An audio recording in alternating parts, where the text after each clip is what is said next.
आओ सुनचे सेहत संबंधी कार्यक्रम आरोग्य।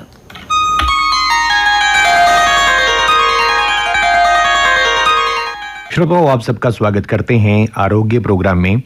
और आज के इस प्रोग्राम में एक बार फिर से स्वास्थ्य संबंधी एक विषय पर हम बात करेंगे। श्रोताओं, कान हमारे शरीर का एक ख़ास अंग है जो हमें सुनने में मदद करता है।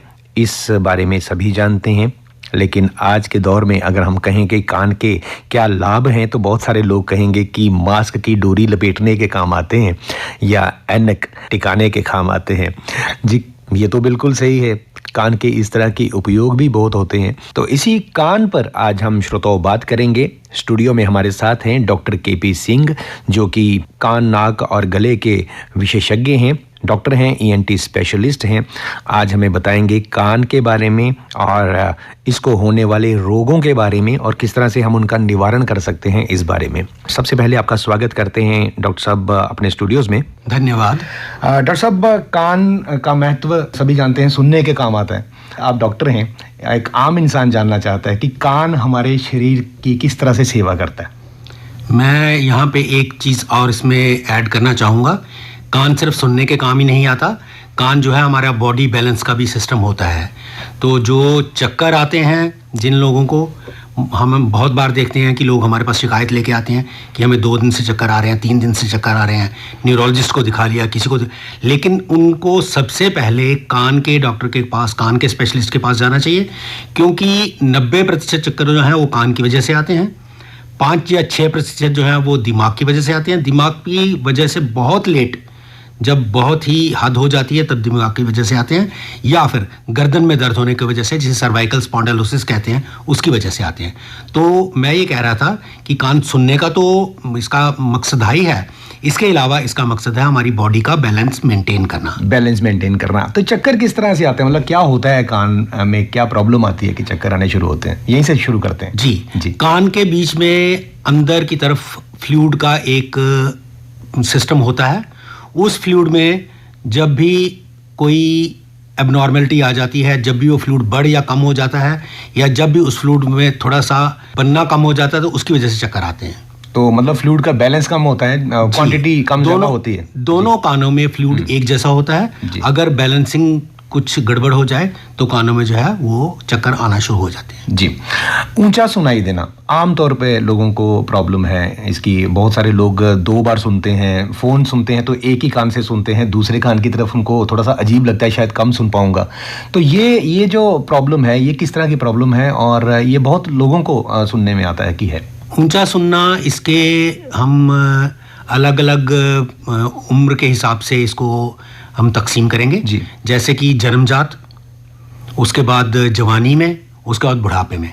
जन्मजात जो है, कुछ बीमारियां होती हैं जो माँ के पेट से लेकर बच्चा पैदा होता है, जिसे हम कंजेनाइटल डिजीजेस कहते हैं। तो वो जन्म से ही उसमें ऊंचा सुनने की प्रॉब्लम होती है। कई बच्चों को कान के अंदर पानी जमा हो जाता है। ये पानी कैसे जमा होता है? कान की ट्यूब्स जो है वो नाक में खुलती हैं, तो बच्चों को आमतौर पे जुकाम रहता है, या उनके नाक के पीछे जैसे टॉन्सिल होते हैं, वैसे ही नाक के पीछे भी गुदूद होता है, जिसे हम एडिनॉइड्स कहते हैं। जी। वो बढ़ जाने से कान की ट्यूब्स जो है वो बंद हो जाती हैं, उसकी वजह से कान में पानी हो जाता है। तो कान में पानी होने की वजह से जो है वो सुनाई जो है कम देना लगता है। या तीसरा है कि इन्फेक्शन होने की वजह से नाक की इन्फेक्शन कान में चढ़ जाती है, कान के पर्दे लाल हो जाते हैं, दर्द होती है और सुनाई कम हो जाती है। ये हुआ दूसरा कारण। जी। तीसरा कारण हुआ जो जवानी या बुढ़ापे में होता है। जवानी में लगने से, किसी भी प्रकार के लगने से, जैसे कान खुजाते टाइम, आमतौर पे आजकल मैंने बहुत देखा है कि बहुत सारे मरीज आते हैं मेरे पास जो कि बड्स का बहुत इस्तेमाल करते हैं। जी जी जी। मैं आम जनता को ये बताना चाहूँगी, बड्स जो हैं वो कान खुजाने का कोई भी माध्यम नहीं है। बड्स जो हैं वो हम इसलिए यूज़ करते हैं कि किसी के कान से अगर पस का रिसाव हो रहा है तो उसको साफ करने के लिए बड्स इस्तेमाल किए जाते हैं कि कान जो है वो साफ रहें और आदमी पस के बावजूद भी सुन सके। और वो भी डॉक्टर की निगरानी में। डॉक्टर की निगरानी में, या घर पे भी हल्का सा आप कान की पीप जो है उसको बड से साफ कर सकते हैं। लेकिन कान की मैल या कान के किसी और चीज को खुजाने के लिए ये बिल्कुल भी काम में नहीं लाने चाहिए, क्योंकि मैल का काम है अंदर से बाहर की तरफ आना। सो कान के अंदर से मैल बाहर की तरफ आ रही होती है, हम उसे धक्का देके फिर अंदर धकेल देते हैं, वो पर्दे के साथ जम जाती है। फिर ये लोग हमारे पास आते हैं, जी हमारे कान बिल्कुल बंद हो गए हैं।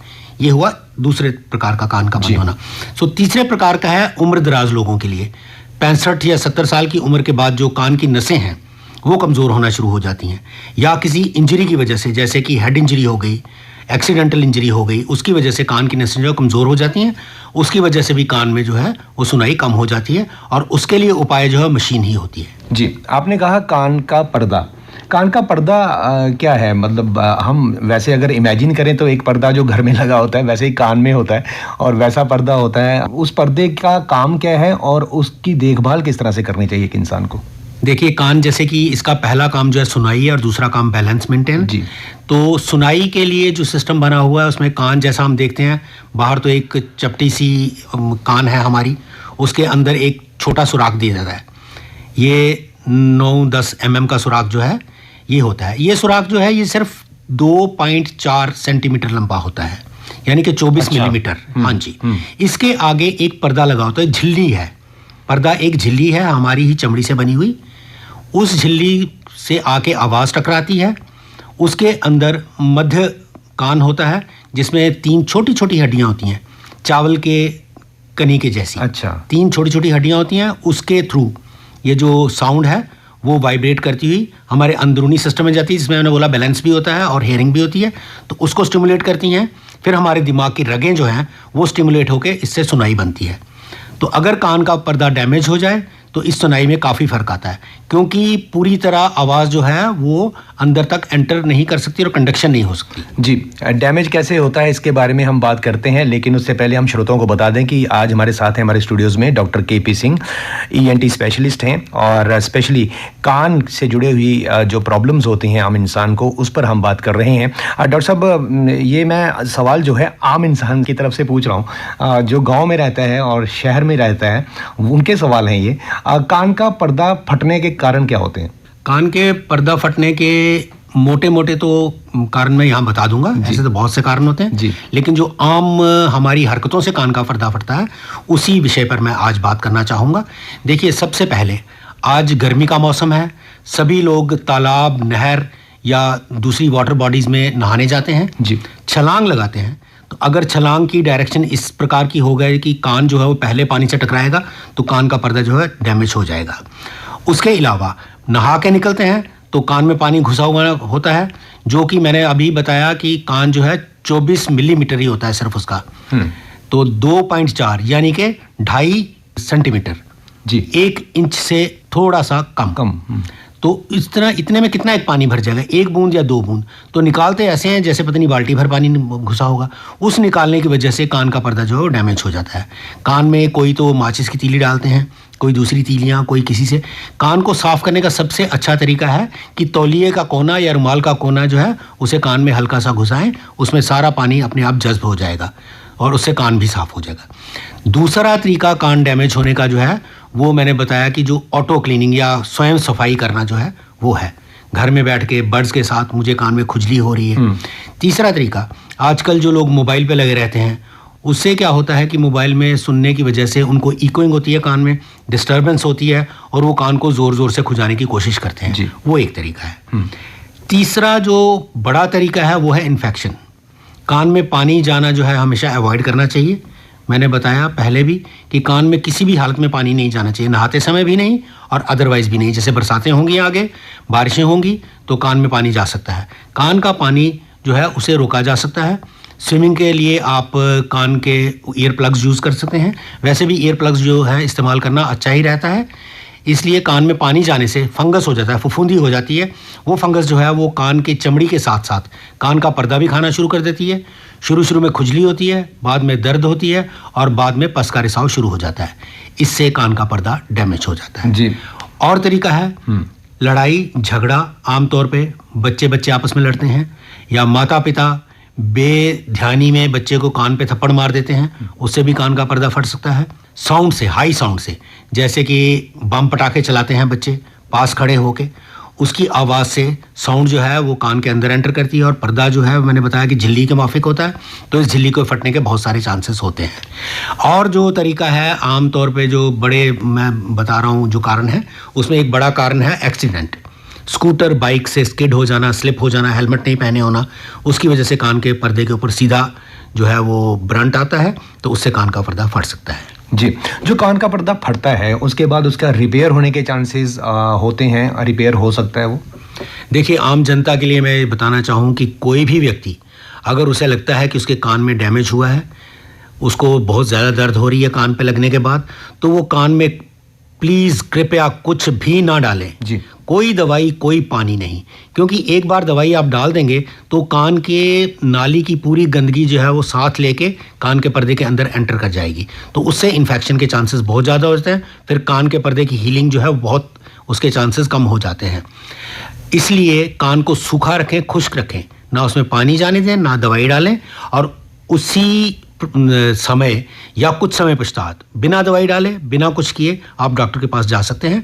चाहे एक दिन भी लग जाए, कोई परवाह नहीं है, लेकिन कान में डालिएगा कुछ मत। जी, दवाई की आपने बात की है तो सेल्फ मेडिकेशन की भी बात करते हैं लोग, खुद ही कोई दवाई रख लेते हैं परमानेंटली। एक बार डॉक्टर को दिखाया तो उन्होंने कहा कि ये दवा जो है कान में डालिए, इससे ठीक हो जाएगी, वो परमानेंटली रख लेते हैं, उसको शायद लेमिनेट भी कर देते हैं। और जो भी इंसान होता है फ़ोन पे पूछता है मेरे कान में दर्द है, वो दवाई का नाम बोलते हैं कि डॉक्टर साहब ने मुझे बताई थी। ये कितना हानिकारक हो सकता है? जी, ये आपने बड़ी अच्छी बात की है। मैंने बहुत बार देखा है, मेरे पास पेशेंट्स आते हैं कि हम ये भी दवाई खाते रहे डॉक्टर साहब, लेकिन कोई फ़र्क नहीं पड़ा। वो कैसे फ़र्क पड़ेगा भाई? अगर एक ही दवाई से कान ठीक हो जाए तो मैं 3 पर्चियां बना दूंगा, एक नाक के लिए, एक कान के लिए और एक गले के लिए, तो उन 3 पर्चियों से ही सारी उम्र कट जाएगी, फिर तो हमारे पास आने की ज़रूरत ही नहीं पड़ेगी। इस बात के लिए हम 3 साल की पढ़ाई, 3 साल की आगे रजिस्ट्रारशिप, यानी कि 6 साल हम सिर्फ इस स्पेशलिटी के लिए देते हैं MBBS करने के पश्चात। तो आप खुद ही सोचिए, 6 साल जिसमें हमने दिए हैं और उसके बाद सालों के एक्सपीरियंस के बाद हम मरीजों को ठीक कर पा रहे हैं। तो अगर एक ही पर्ची से काम चल पाता तो हम 3 पोस्टर चिपका देते पूरे जम्मू में और तीनों बीमारियां जो है ठीक हो जाती। सही बात है, और डॉक्टर को दिखाना बहुत ज़रूरी होता है, और क्योंकि शरीर है हमारा, इससे हम खिलवाड़ नहीं कर सकते किसी भी हालत में। डॉक्टर साहब, आपने बात की थी ईयर प्लग्स की, जो स्विमिंग के टाइम में डालना चाहिए, लेकिन ईयर प्लग्स वो भी होते हैं जो सुनने के लिए मोबाइल से लोग यूज़ करते हैं, उनका क्या नुकसान हो सकता है? और दूसरा, जो मोबाइल का लगातार इस्तेमाल है, उसका क्या नुकसान हो सकता है? मोबाइल का वैसे तो देखने में आमतौर पे अभी तक कोई भी स्टडी ऐसी सामने नहीं आई है कि मोबाइल से नुकसान हो, बशर्ते मोबाइल जो है सही तरीके से इस्तेमाल किया जाए। तरीका सही होना चाहिए। अब खाने से कोई नुकसान नहीं है, लेकिन अगर आदमी 2 चपाती की जगह 6 चपाती खाता है तो उसका पेट तो खराब होगा ही। इसी तरह मोबाइल जो है एक डिस्टेंस पे रख के सुनना है, कान से कम 3 इंच की दूरी पर तो रखिए, क्योंकि कोई भी ऐसी बात, अब युवा लोग हैं, अपनी कोई प्राइवेट बात करनी होगी किसी से छुप के, तो वो कान के साथ लगाते हैं कई बार, वो यदा कदा, हमेशा नहीं। कान को हमेशा मोबाइल से 3 या 4 इंच मेरे हिसाब से दूर रखिए। या तो अगर आप बहुत ज़्यादा बातें करते हैं मोबाइल पे, तो मोबाइल को आपने स्पीक फ़ोन पे रखना है, वही सबसे बेस्ट तरीका है। जैसे काफ़ी सारे बिजनेसमैन कहते हैं हमें जी कम से कम दिन में 8 से 10 घंटे जो है वो टेलीफोन पे लगते हैं, तो 8 से 10 घंटे टेलीफोन इस्तेमाल करना जो है वो तो नुकसानदेह होगा ही होगा, क्योंकि कुछ भी है, आफ्टर ऑल इलेक्ट्रॉनिक तरंगें हैं जो हमारे कान में जा रही हैं। चाहे अभी तक स्टडी नहीं है, लेकिन कुछ ना कुछ नुकसान तो होता ही होगा। दूसरा, आवाज़ अगर आपके सामने वाला काफ़ी ज़ोर से बोल रहा है तो उसकी आवाज़ भी आपका जो कान का पर्दा है वो डैमेज कर सकती है जी। तीसरा, जो ईयर प्लग्स की आपने बात करी, तो ईयर प्लग्स जो हैं वो कंटिन्यूसली लगाना, एक तो कान के जो छेद हैं ये छोटे होते हैं, उसमें घुसाया जाता है, स्नगली फिट जिसको बोलते हैं, कि ये टाइटली फिट होना चाहिए जी। तो टाइट फिटिंग की वजह से चमड़ी के ऊपर दबाव, प्रेशर बना रहता है और कान में डायरेक्टली आवाज़ गूंजती है, तो उस गूंज से भी कान को नुकसान हो सकता है। जी। एक आम आदमी का सवाल है कि रेशा कान में हो गया, वो क्या होता है, वो थोड़ा सा बताइए। मैंने पहले भी बताया आपने इस विषय में कि रेशा जो है, कान की जो ट्यूब्स हैं, वो 2 ट्यूब्स होती हैं, एक दाएं कान की और बाएं कान की, दोनों नाक के ऊपर वाले हिस्से में खुलती हैं। उससे क्या होता है कि कान का जो बैलेंस है, जो इसका जो एयर बैलेंस है वो बना रहता है। जो नाक की हवा है वो कान के अंदर जाती है और कान को वो एरिएटेड रखती है, यानी कि उसमें हवा भरी रहती है। अब ये ट्यूब अगर किसी कारण से बंद हो जाती है तो कान के अंदर पहले तो पानी जमा होना शुरू हो जाता है, क्योंकि पानी तो हमारे सारे शरीर में बनता ही है। जैसे मुंह में आप देखते हैं थूक बनता है, वैसे ही कान में हल्का हल्का पानी बनता है। तो कुछ बूंदें पानी की पहले इकट्ठी होती हैं, फिर वो बढ़ती हैं और कान का पर्दा सूज जाता है। अब बैक्टीरिया भी, ये कान तो एक खुली किताब है, जैसे मैंने बोला नाली जो है वो नाक में खुलती है, तो नाक के बैक्टीरिया भी कान में घुसे होते हैं, तो उनसे इन्फेक्शन होने का डर होता है। तो इन्फेक्शन होने से जो लालगी आती है उसे हम ओटाइटिस मीडिया कहते हैं, जिसे आमतौर पे कान का रेशा कहते हैं। जी, कान का जो डिज़ाइन है, इस पे आते हैं थोड़ा। ये जलेबी की तरह बोलते हैं कान का डिज़ाइन होता है, ये क्यों होता है? और कान के जो बाल होते हैं, इनका क्या महत्व होता है? देखिए, कान का जो स्ट्रक्चर है ये इसलिए है कि ये आसपास की हवा जो आवाज़ है उसको कैच करके, जैसे स्पीकर है हमारे जिसमें हम बात कर रहे हैं, स्पीकर की तरह उसको कलेक्ट करता है और कान की नाली की तरफ उसको धकेल देता है। जो भी आवाज़ आती है उसको ये कलेक्ट करता है। ये ऐसे कुप्पे की तरह होता है। तो जैसे आप कटोरी में आवाज़ लगाएंगे तो कटोरी में कंसंट्रेट होगी, और कटोरी में अगर छेद करेंगे तो उससे बाहर निकल जाएगी। तो जो कान का छेद होता है उसमें चली जाती है, और जैसे मैंने बताया फिर पर्दे से होती हुई हड्डियों से अंदरूनी कान में चली जाती है। जी। दूसरा आपने पूछा कि कान के बाल।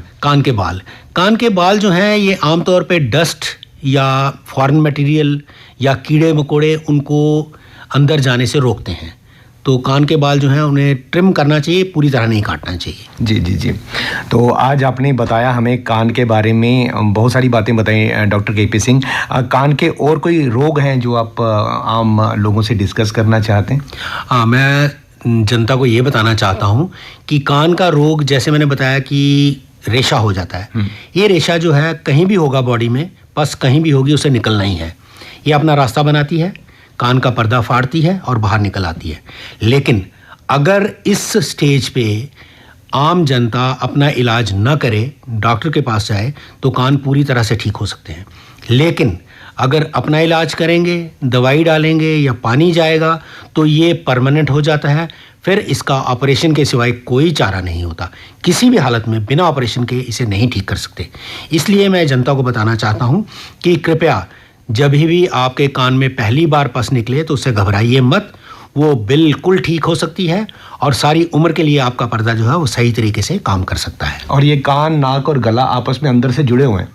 बिल्कुल जी। जी। कान की ट्यूबें नाक में खुलती हैं, नाक जो है वो गले में खुलता है, और गला जो है वो नीचे सांस की नाली में और खाने की नाली में खुलता है। जी, बहुत बहुत शुक्रिया डॉक्टर के पी सिंह। आपने आसान भाषा में हमें बताया कि किस तरह से कान की देखभाल हम कर सकते हैं, कौन कौन से रोग इसे हो सकते हैं और कैसे उन रोगों का निवारण हो सकता है। बहुत बहुत धन्यवाद हमसे बात करने के लिए हमारे स्टूडियोज में। धन्यवाद।